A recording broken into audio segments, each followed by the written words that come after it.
우리 말씀 볼까요? 우리 로마서 5장 20절, 21절 말씀인데요. 우리 말씀 함께 우리 합독하고 나누도록 하겠습니다. 로마서 5장 20절, 21절입니다. 우리 함께 우리 합독하겠습니다. 율법이 들어온 것은 범죄를 더하게 하려 함이라. 그러나 죄가 더한 곳에 은혜가 더욱 넘쳤나니 이는 죄가 사망 안에서 왕노릇한 것 같이 은혜도 또한 의로 말미암아 왕노릇하여 우리 주 예수 그리스도로 말미암아 영생에 이르게 하려 함이라. 아멘. 우리 한 번 더 인사 나눌 텐데요. 좌우 앞뒤입니다. 네 분에게 인사하셔야 돼요. 은혜가 왕이 되게 하십시다. 네. 네. 네. 네 분에게 하셨어요. 할렐루야. 네, 은혜가 왕이 되게 하라. 너무 참 이 말씀이 너무 귀합니다. 네. 은혜가 왕이 되지 않으면요, 뭐가 왕이 되냐면 내가 왕이 될 수도 있고 인생의 문제들이 왕이 될 수가 있거든요. 여러분, 우리는 구원받은 하나님의 자녀들이고 하나님의 백성들입니다. 그럼 구원을 받는다라는 것은요, 무엇으로부터 구원을 받는 거거든요. 그죠? 나는 그럼 내가 구원을 받았는데, 구원을 받아서 하나님의 자녀가 되었는데, 무엇으로부터 구원을 받았을까요? 우리 영어로 표현하자면, I am saved. 그죠? 근데 I am saved from what? 무엇으로부터 구원을 받았을까요? 세 가지 여러분 확실하게 아셔야 됩니다. 이것으로부터 구원을 받았기 때문에 그 세 가지로부터 구원받은 사람은 그 세 가지를 향해 나아갈 수가 없어요. 그러면 나는 지금 예수님 우리를 거기로부터 구원해 주셨는데 내가 지금 글로 간다는 얘기는 이 구원을 내가 지금 뭔가 오해를 하고 있다는 얘기죠. 그 세 가지가 뭐냐면 첫 번째, 죄로부터 구원받았습니다. 그죠? 우리 죄로부터 구원받은, 예수님이 십자가에 돌아가신 이유가 우리의 모든 죄를 지시고 돌아가셨지 않습니까? 그러니까 죄로부터 구원을 받았는데 또 죄를 짓는다는 것은요, 내가 거기로부터 탈출해 나와야 되는데 죄 속으로 들어가는 것과 같다는 것이죠. 두 번째, 여러분 성경은 죄의 싹시 뭐라고 얘기를 하죠? 사망이라고 얘기를 하죠. 사망으로부터 구원을 받은 거예요. 그래서 구원받은 사람은 예수님 말씀하시죠. 나를 믿는 자는 죽어도 살겠고 살아서 나를 믿는 자는 영원히 죽지 아니하리라. 영생을 말씀하십니다. 우리는 죽음이 관문일 뿐이지 그 사망이 우리를 이길 수가 없어요. 그래서 사망 권세로부터 우리는 구원을 받은 것입니다. 부활이 있다는 거죠. 죽어도 육신의 부활이 있어요. 예수님은 영으로만 부활하신 것이 아니라 몸에 부활이 있으셨습니다. 영화로운 몸으로, 썩지 아니하는 몸으로 부활하신 것이죠. 사망으로부터 구원받은 거예요. 그 다음에 세 번째 중요한 게 있습니다. 무엇으로부터 구원받았냐면요, 심판으로부터 구원받았어요. 죄의 싹은 사망인데 죽으면 끝난다. 절대 끝이 아닙니다. 이건 죽으면 더 큰 문제가 있어요. 죽고 난 이후에 하나님의 심판대 앞에 우리가 다 서게 됩니다. 그 하나님의 심판대 앞에서 주님께서 우리를 보실 텐데 예수 그리스도를 보시고 주님께서 우리를 천국으로 인도하신다는 것이죠. 그래서 우리는 심판으로부터 구원받은 거예요. 그래서 예수 그리스도를 믿는 사람은 심판을 받지 않습니다. 하나님 나라로 옮겨지거든요. 그게 하나님의 말씀이고 약속입니다. 요한복음 말씀 읽어드릴게요. 요한복음 5장 24절인데요. 우리 같이 한번 합독하십시다. 요새 우리 기술이 좋아서 우리 학생들이 열심히 봉사해주고 있는데 우리 같이 한번 합독할까요? 시작. 내가 진실로 진실로 너에게 이르노니 내 말을 듣고 또 나 보내신 이를 믿는 자는 영생을 얻었고 심판에 이르지 아니하느니 사망에서 생명으로 옮겼느니라. 아멘. 그죠? 예수님께서 하신 말씀이에요. 죄로부터 구원해 주시고 사망으로부터 구원해 주시고 심판으로부터 구원해 주셔서 우리를 영원한 생명으로 인도해 주신 것이죠. 그러니까 우리의 삶 속에 죄, 사망, 심판, 여러분 이 세 가지보다 더 크고 무서운 문제가 있을까요? 있죠. 내일의 문제. 그죠? 내가 내일 어떻게 될까? 내 자녀들은 어떻게 될까? 혹시라도 실패하고 낙심되고 상처받고 고난이 찾아오면 어떡하나. 뭐 지금 이 순간에도 고난 속에 있으신 분들이 있겠죠. 네. 여러분, 고난이 없는 사람은 없습니다. 그죠? 파도는 또 쳐요. 계속해서 끊임없이 칩니다. 그런데 그 고난보다 더 크고 무서운 게 뭐냐면 사망의 권세고 심판 아닙니까? 죄 아닙니까? 근데 하나님께서 우리를 그 죄와 사망과 심판으로부터 구원해 주셨어요. 그러면 지금 우리의 삶 속에 있는 문제들, 고난에서도 당연히 구원해 주실 것이 믿어져야 돼요. 믿어지십니까? 네, 아멘 해보세요. 아멘. 자, 믿어지십니까? 네, 할렐루야, 감사합니다. 네, 억지로 막 받아냈는데 믿으셔야 돼요, 여러분. 그게 바로 은혜가 왕이 되게 하는 비결이에요. 다른 게 아닙니다. 어떻게 은혜가 왕이 됩니까? 믿는 거예요. 하나님께서 나를 죄와 사망과 심판으로부터 구원해 주셨는데 지금 내가 당한 문제, 어려움 여기서부터도 구원해 주실 거야. 그것을 믿을 때에 은혜가 왕이 돼요. 그걸 안 믿으면 뭐가 왕이 되냐면 여러분들의 문제가 왕이 됩니다. 맞아요? 내 인생의 지금 현재 문제, 고난 이게 왕이 돼가지고 나를 자꾸 다스려요. 그래서 믿음은 뭐냐면요. 은혜가 왕이 되게 하는 거예요. 예수님이 날 위해 돌아가셨지. 그 모든 십자가의 고난과 수치와 어려움을 다 당하셨지. 그런데 3일 만에 그 사망 권세를 이기시고 부활하셨지. 그래서 예수 그리스도를 믿는 자마다 사망에 이르지 않고 심판에 이르지 않고 영생 생명으로 옮기셨다 약속해 주셨지. 야, 이거 믿자. 이거 붙잡자. 그거 믿고 붙잡을 때에 하나님의 은혜가 나를 다스리기 시작합니다. 우리 사진 하나 보여주실래요? 우리 이분 아십니까, 여러분? 네. 김나윤 씨라는 분인데요. 2021년도에 피트니스 한국에서 사관왕 하신 분이에요. 네. 팔이 하나 없죠? 네. 피트니스 해가지고 사관왕까지 하셨어요. 원래 처음부터 팔이 없었던 분은 아니에요. 이분이 이제 사고를 당했는데 한 2019년도였습니다. 2019년도에 이제 휴일날이었어요. 휴일날 이제 친구들과 함께 이제 어디 외곽 지역으로 해가지고 이제 뭐 구경도 가고 이제 친구들과 같이 잠깐 이제 1일 여행을 떠났어요. 떠났는데 오토바이를 이렇게 또 즐기시는 분이신가 봐요. 근데 그 오토바이가 이렇게 코너에서 미끌리는 바람에 이게 쓰러졌어요. 정신을 차려 보니까 자기는 이제 모르죠. 지금 누워 있으니까. 근데 같이 이렇게 뭐 다른 친구들이 옆에서 이렇게 있었는데 보고는 나윤아 너 팔이 없어. 팔이 한쪽이 저기 다른 데 이렇게 떨어져 있는 거예요. 그 자기가 팔 좀 갖다 줘. 팔 붙였어요. 119 와가지고 씻고 그 춘천 지역의 병원으로 갔는데 봉합 수술했는데 안 됐습니다. 왜냐하면 몸에 19군데가 골절이 됐어요. 19군데가 뼈가 부러지고 폐혈증이 와가지고요. 이게 불가능했답니다. 그래서 결국에는 그냥 이렇게 못하고 저 삶으로 살았는데 원래 이분의 직업은 사고 당하기 전에 직업은 헤어 디자이너였어요. 헤어 디자이너가 손이 한 손 가지고는 안 되잖아요. 양손이 다 필요하잖아요. 얼마나 낙심이 됐겠습니까? 자신의 커리어 다 잃어버린 거죠.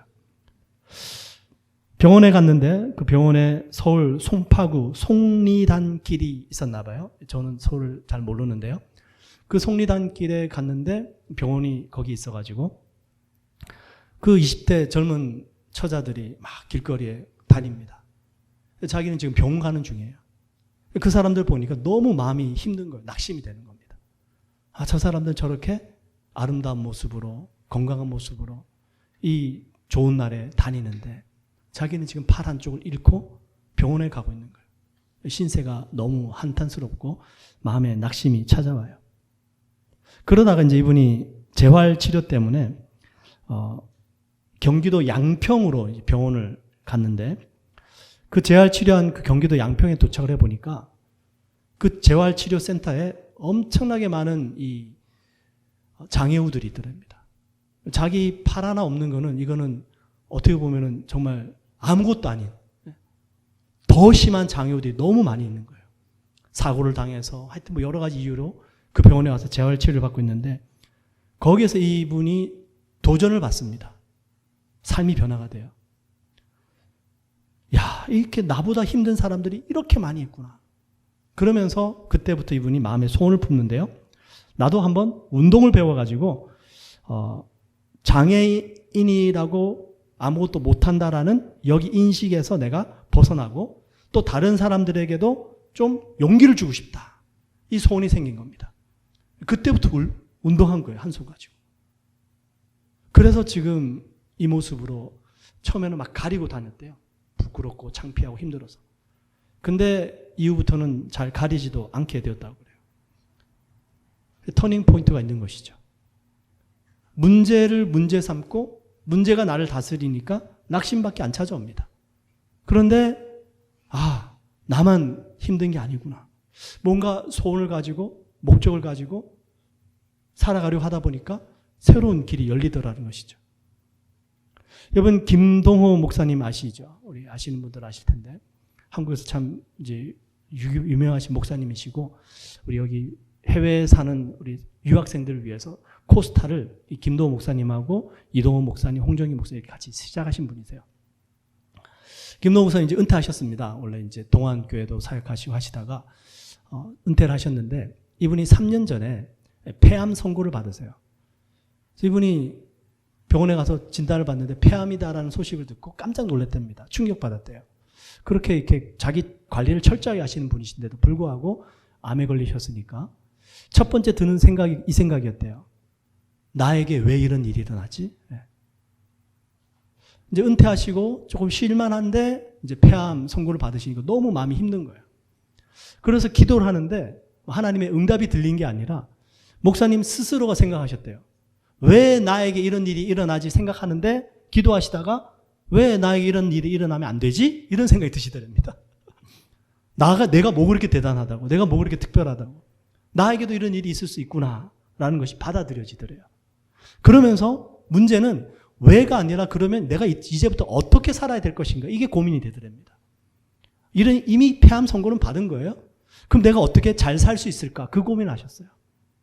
그러고는 시작하신 게 뭐냐면은 날마다 기가 막힌 새벽이라는 새벽 기도를 유튜브를 통해서 이분이 그 노년에 아들에게 배워가지고 시작하신 거예요.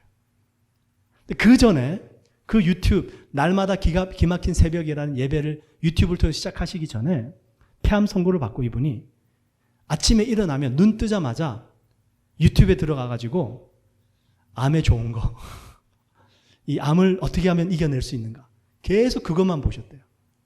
그러다 보니까 어느 순간 암 충만한 목사가 되어 있더래요. 암에 대한 지식, 뭐 이렇게 해야 되는지. 그래서 자신이 깜짝 놀라서 이게 목사가 암 충만하면 안 되지 않나. 말씀 충만해야지. 성령 충만해야지. 그래가지고 그때부터 마음을 바꾸고 유튜브 끊고 그것을 다시 하나님께로 돌려드린 게 유튜브 새벽 방송 날마다 기가 막힌 새벽을 시작하셨대요. 지금까지 1000회가 넘도록 계속 진행하고 있습니다. 아직도 건강한 모습으로 살아 계세요. 자기 관리를 하시는 거죠. 문제를 왕되게 하면 이런 일이 일어날 수가 없습니다. 문제가 왕이 안 되게 하기 위해서는 은혜가 왕이 되게 해야 되거든요. 그럼 어떻게 은혜가 왕이 되게 합니까? 믿음으로 하는 거죠. 주님께서 나를 구원해 주실 거야. 보세요. 김나윤 씨도 그렇고 김동훈 목사님도 그러시고 그들의 인생 속에 엄청난 시련과 고난이 사고가 찾아왔습니다. 문제 묵상하지 않았어요. 하나님 붙잡고 은혜가 왕이 되게 하니까 새로운 터닝 포인트가 일어나게 되죠. 로마서를 기록한 사도 바울도 마찬가지입니다. 저희가 갈라디아서 말씀을 드리다가 갑자기 로마서, 지난주에는 다른 말씀도 드렸는데요. 지금 계속 그 은혜에 관한 갈라디아서를 가지고 지금 제가 말씀을 드리고 있는 거예요. 그 갈라디아서를 기록한 사도 바울을 보시면 갈라디아서 1장 15절 16절에 이렇게 되어 있는데요. 내 어머니의 태로부터 나를 택정하시고 그의 은혜로 나를 부르시니가. 바울은 하나님께서 자기를 은혜로 부르셨다 고백합니다. 그의 아들을, 예수님이죠, 이방에 전하기 위하여 그를 내 속에 나타내시기를 기뻐하셨을 때에 내가 곧 혈육과 의논하지 아니하고, 이렇게 되어 있습니다. 하나님께서 자신을 은혜로 부르셨다고 바울이 고백해요. 그런데요, 은혜로 부르신 사도 바울인데 그 은혜가 바울의 삶 속에 어떻게 나타나냐면 엄청나게 많은 고난으로 나타납니다. 이 갈라디아는 지방입니다. 프로방스예요. 그 갈라디아에 있는 도시들이 있어요. 시티가 있는데 안디옥, 성경을 읽어보시면 안디옥이 비시디아 안디옥이 있고 수리아 안디옥이 있는데요. 갈라디아에 있는 안디옥은 비시디아 안디옥입니다. 안디옥이 있고 그 다음에 이고니온이라는 곳이 있고요. 루스드라라는 곳이 있고 더베라는 곳이 있어요. 요 지역들이, 요 도시들이 전부 갈라디아 지방에 속한 도시들이에요. 이곳에 가서 바울이 복음을 전합니다. 잘 한번 들어보세요. 사도행전 14장 1절이에요. 이고니온에서 두 사도, 바울과 바나바예요. 두 사도가 함께 유대인의 회당에 들어가 말하니 유대와 헬라의 허다한 무리가 믿더라 이렇게 돼 있어요. 복음을 전했는데 많은 이방인들이, 이 헬라 사람들이 믿었어요. 구원받았어요. 근데 구원받은 사람만 있는 것이 아니라 또 바울을 모욕하고 바울을 탐탁지 않게 생각하는 핍박을 하는 사람들도 있었습니다. 그래서 사도행전 14장 5절에 보면 이방인과 유대인들과 그 관리들이, 이방인도 섞였어요. 유대인도 섞였어요. 그리고 이 관리들도 함께 사도 바울을 핍박하는데 그 관리들이 두 사도를 모욕하며 돌로 치려고 달려드니, 복음을 듣고 믿는 사람이 있는가 하면 복음을 듣고 핍박하는 사람도 있더란 얘기예요. 그게 이고니온에서 있었습니다. 그래서 사람들이 바울이 이러다가는 바울이 돌에 맞겠다, 다치겠다 싶어가지고요, 믿음의 사람들이 바울을 피신시켜 줍니다. 그러고 나서 간 동네가 루스드라라는 동네예요. 그 루스드라에 가서 바울이 뭘 하냐면 또 복음을 또 전해요. 이렇게 기록합니다. 사도행전 14장 6절에 그들이 알고 도망하여 루가오니아와 두 성 루스드라와 더베와와 그 근방으로 가서, 이렇게 돼 있어요. 거기서 복음을 전하니라 이렇게 돼 있어요. 복음을 전했는데 그 루스드라에 어떤 집회에 한 장애우가 참석을 했습니다. 그 이 장애우는 날 때부터 한 번도 걸어보지 못한 장애를 가진, 다리에 장애를 가진 사람이었어요. 다리는 있는데 걸어보지를 못했어요. 근데 바울의 설교를 너무 잘 듣고 있는 거예요. 바울이 그 사람을 딱 주목하여 보니까 구원받을 만한 믿음이 있는 겁니다. 잘 듣고 계십니까, 여러분? 딱 바울과 이 사람이 눈이 딱 마주쳤는데 바울이 보는 순간 이 사람이 구원받을 만한 믿음이 보여가지고요, 설교하다가 중간에 딱 가가지고 나사렛 예수 이름을 명하노니 일어나 걸어라. 그 이 나면서부터 한 번도 걸어오지 못한 이 루스드라에 사는 안전뱅이가 일어나서 걷기 시작하는 거예요. 그 동네에 있는 사람들이 깜짝 놀랍니다. 그래가지고요, 바울과 바나바를 신격화시켜버려요. 야, 신이 이 땅에 내려왔다. 그러면서 이들이 바울과 바나바에게 제사를 드리려고 재물 가져오고 막 절하고 그러는 거예요. 바울이 말립니다. 옷을 찢으면서 안타까워하면서, 여러분 이러지 마세요. 우리는 신이 아닙니다. 우리는 여러분들과 똑같은 사람입니다. 우리를 이곳으로 보내고 이런 능력을 해가신 분은 예수 그리스도십니다. 바울이 계속 설명해 줍니다. 좋은 일이죠. 아주 좋은 대접받고 복음을 전하고요. 그런데 여기서 끝이 나지 않아요. 그 동네에 바울이 이고니온에서 복음을 전할 때에 바울을 핍박하고 바울을 모욕했던 사람들이요, 바울이 루스드라로 갔다라는 소식을 듣고 쫓아옵니다. 쫓아와가지고 드디어 그 이고니온에서는 돌 못 던졌는데 여기 루스드라에서는 내가 꼭 던지겠다. 이들이 바울을 향해서 돌을 던집니다. 바울이 돌에 맞아요. 돌 무덤이 됩니다. 정신을 잃어버렸어요. 사람들이 바울이 죽은 줄 알고 그 루스드라에서, 도시에서 시 외곽으로 그 죽음을 옮겨버려요. 옮기고 난 다음에 한참을 지나서 바울이 정신을 차립니다. 깨어나요. 그리고 또다시 복음을 전하러 갑니다. 죽지 않았어요. 여러분 그거 아십니까? 사명자는 죽지 않아요. 내가 지금 이 땅에 할 일이 있는 사람은 절대 죽지 않습니다. 바울이 아직 할 일이 남았던 거예요. 죽을 정도로 돌에 맞았지만 죽지 않고 다시 깨어나서 다시 복음을 전하러 갑니다. 자, 그러고 나서 그 다음이 중요해요. 그러고 나서 바울이 여기 이제 1차 전도 여행이거든요. 첫 번째 전도 여행이에요. 바울과 바나바가 그 전도 여행을 마치고 안디옥으로 돌아갑니다. 이때 여기 안디옥은 비시디아 안디옥이 아니라 수리아 안디옥이에요. 이 수리아 안디옥에 교회 선교 본부가 있습니다. 예루살렘 교회에 있던 선교 본부가 안디옥 교회로 옮겨졌었어요. 그래서 안디옥이라는 교회에서 바울과 바나바를 최초로 선교사를 파송합니다.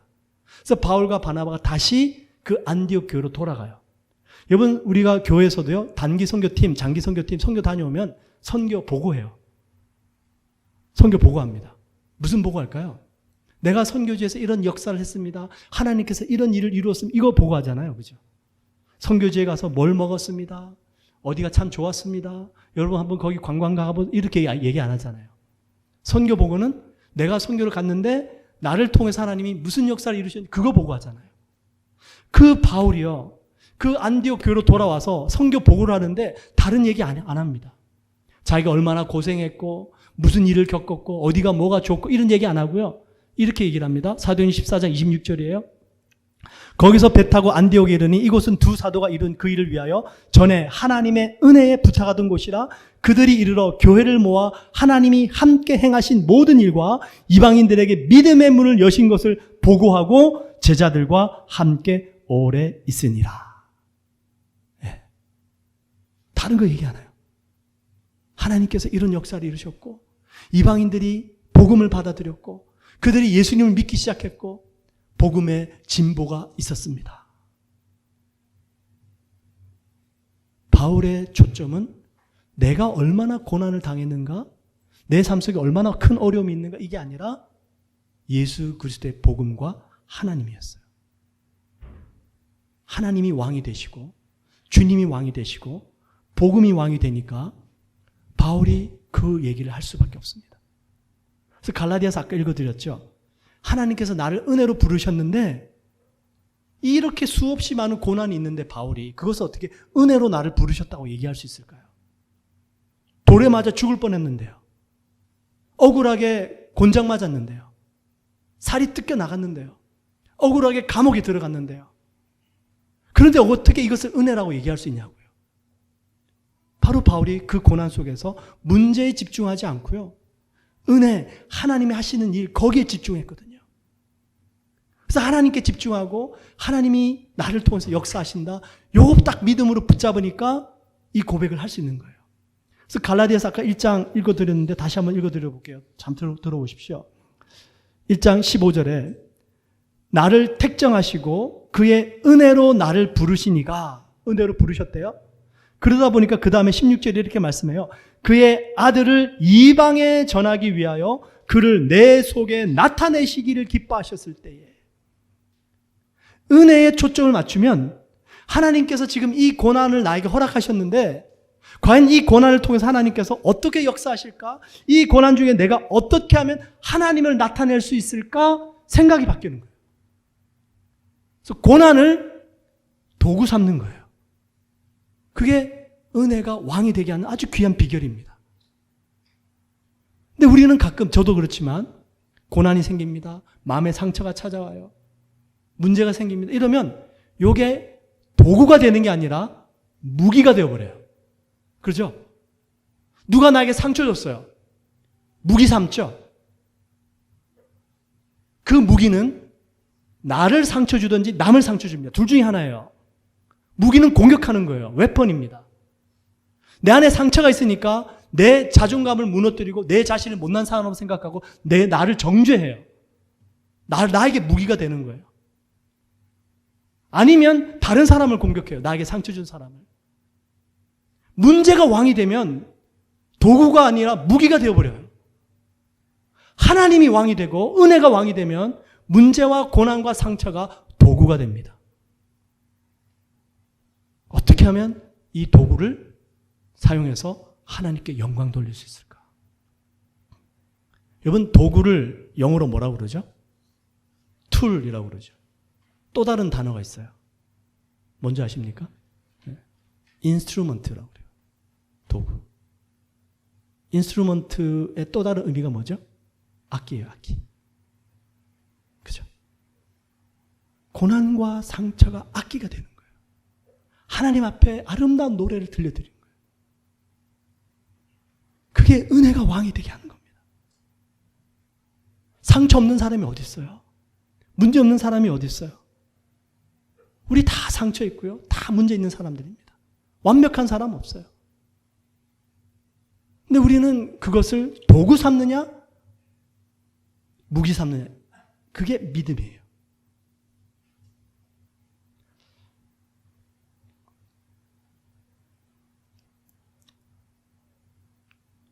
어떤 한 정신과 전문의가 칼럼을 썼는데요. 요즘 우리 시대는 트라우마 과잉의 시대에 살고 있다, 이렇게 얘기를 합니다. 트라우마 과잉의 시대. 그럴 수 있을 것 같아요. 제 아내 친구가 미국 뉴저지에 사는데 9.11 사태가 있었죠. 비행기 2대가 그냥 쌍둥이 빌딩을 들어받는 바람에 뉴욕이 완전히 전쟁 났잖아요.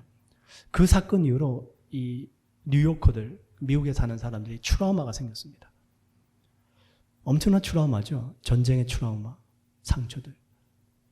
그래서 조그만 사건, 사고만 있어도 이렇게 사람들이 이렇게 불안에 떨기 시작했어요. 제 아내 친구의 딸이 스쿨버스를 타고 가다가 사고를 당했어요.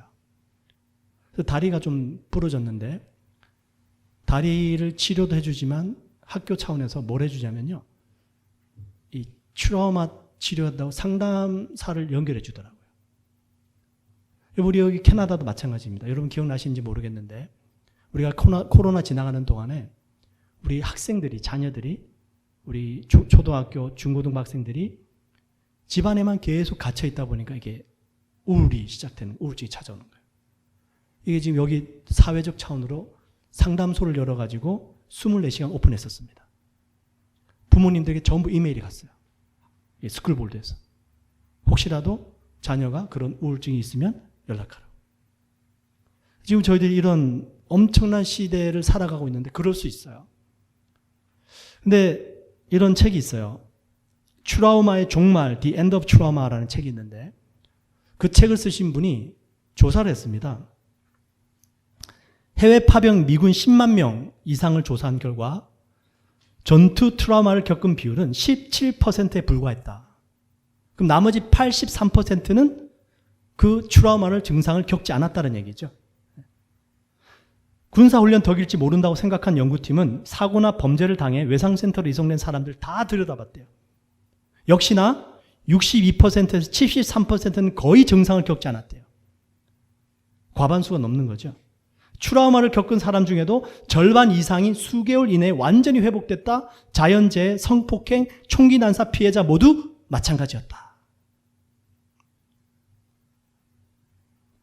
우리 한국에서도 요즘 이런 심리 상담가들이 너무 많이 이렇게 유행하고 있어요.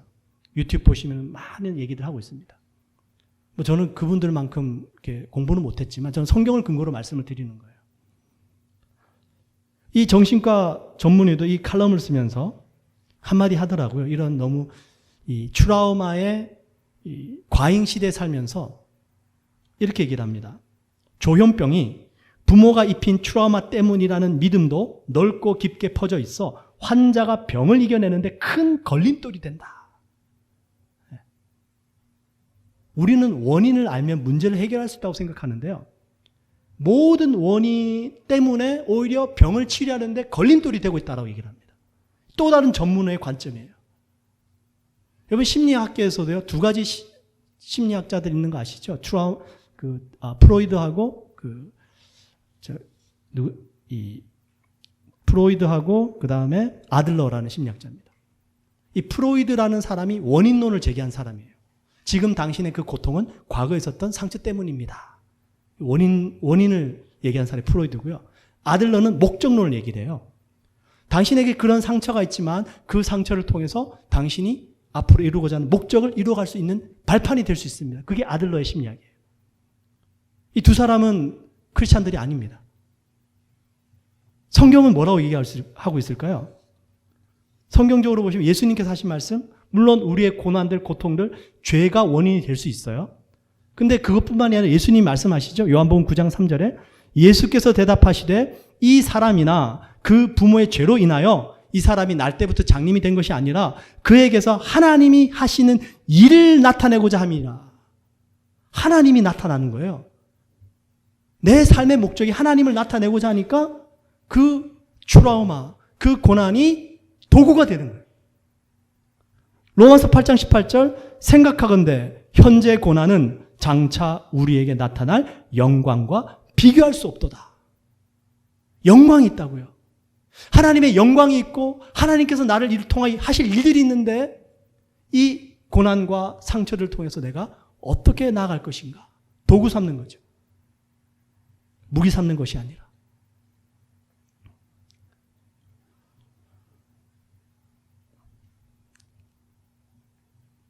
다윗이 시편 30편을 썼는데요. 우리 한번 같이 보실래요? 마지막입니다. 우리 시편 30편 우리 6절부터 12절인데 눈으로 한번 읽어주세요. 내가 형통할 때에 말하기를 영원히 흔들리지 아니하리라 하였도다. 형통하니까 너무 좋은 거예요. 이게 계속 갔으면 좋겠다. 하나님 감사합니다. 막 찬양이 나오죠. 근데 바로 그 다음 7절에 보니까 여호와여 주의 은혜로 나를 산같이 굳게 세우셨더니 주의 얼굴을 가리심에 내가 근심하였나이다.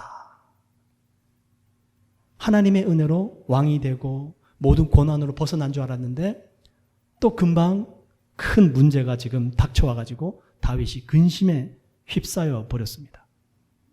그때 다윗이 이렇게 기도해요. 8절에 여호와여 내가 주께 부르짖고 여호와께 간구하기를 내가 무덤에 내려갈 때에 나의 피가 무슨 유익이 있으리요? 진토가 어떻게 주를 찬송하며 주의 진리를 선포하리이까? 이 19절 말씀을 여러분들의 기도로 삼으십시오. 하나님, 우리는 죽은 다음에 영원한 천국으로 들어갈 수 있지만 다윗이 지금 그 기도하는 거예요. 죽어서 무덤에 가면 어떻게 하나님 찬양할 수 있습니까? 이 고난 속에 제가 죽을 것 같습니다. 힘듭니다. 좀 건져주세요. 그 단지 문제 해결만을 위해서 기도한 것이 아니라 하나님, 저는 하나님을 찬양하는 사람이잖아요. 제 삶의 목적은 하나님을 높이는 것이잖아요. 제 삶은 하나님을 나타내는 거잖아요. 하나님의 도구가 되는 거잖아요. 제가 죽어버리면 도구가 사라지는 것 아닙니까? 그 기도 드리는 거예요. 10절 보세요. 여호와여 들으시고 내게 은혜를 베푸소서 여호와여 나를 돕는 자가 되어소서 하였나이다. 이 문제가 있고 상처가 있지만 무기 삼지 않고 하나님 도구 삼겠습니다. 이 도구를 통하여 하나님 영광 받으시고 하나님 높이게 도와주세요. 나에게 은혜를 베풀어 주세요. 11절 12절 결론이 어떻게 됩니까? 주께서 나의 슬픔이 변하여 내게 춤이 되게 하시며 나의 베옷을 벗기고 기쁨으로 띠띠우셨나이다. 이는 잠잠하지 아니하고 내 영광으로 주를 찬송하게 하심이니. 다윗이 회복됐어요. 다시 하나님께서 하나님의 영광을 다윗에게 나타내 주십니다. 그리고 그 영광을 다윗은 자신의 것으로 삼지 않고 하나님을 찬송하는 도구로 삼습니다. 여호와여 나의 하나님이여 내가 주께 영원히 감사하리이다. 이 시편 30편을요. 시편 제목이 있는데 그게 낙성시라고 그래요. 낙성시. 낙성시가 뭐냐면 성전을 지어가지고 하나님 앞에 올려드릴 때 그게 낙성시입니다. 다윗은 하나님의 성전을 짓지 못했어요. 다윗의 아들인 솔로몬이 성전을 지었습니다. 근데 다윗은 이 시편 30편을 쓸 때 성전을 생각하지 않고 그냥 하나님 찬양하고 하나님을 높이기 위해서 썼는데요. 나중에 다윗의 후손들이 이스라엘 백성들이 고난당하고 바벨론에 침략당하고 성전 무너지고 다시 성전을 재건하고 회복했을 때에 이들이 부른 노래가 뭐냐면 바로 시편 30편이에요. 우리 하나님은 회복의 하나님이시다. 하나님, 우리의 이 고난에서 건져주시고 하나님을 찬양하는 주의 백성으로 다시 우리를 회복시켜 주옵소서. 그래서 낙성시가 된 거예요. 여러분, 고난 중에 어떻게 기도해야 되는지 아시겠죠? 그냥 단지 내 문제 해결해 달라고만 하지 마시고요.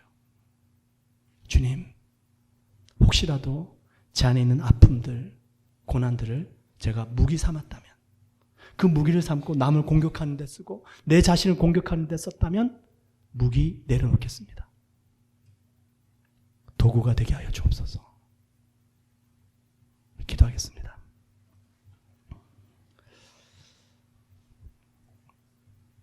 하나님, 먹든지 마시든지 무엇을 하든지 다 하나님의 영광을 위하여 하라 말씀하십니다. 우리가 이거 좋은 것을 먹고 좋은 것을 마시고 좋은 것을 누릴지라도 이것을 통하여 하나님의 도구된 삶을 온전히 살아낼 수 있기를 원합니다.